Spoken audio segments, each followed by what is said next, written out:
records.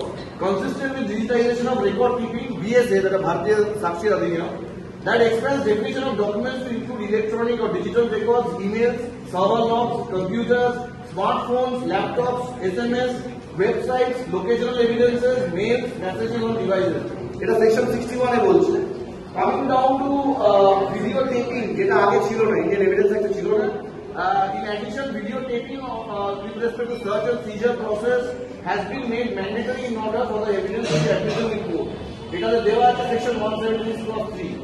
Victim statements in cases of sexual abuse will be mandatory and video recordings will be essential for sexual harassment cases.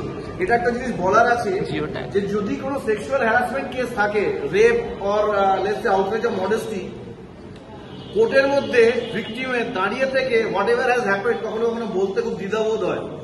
So in that case they can stay at home and still the respective testimony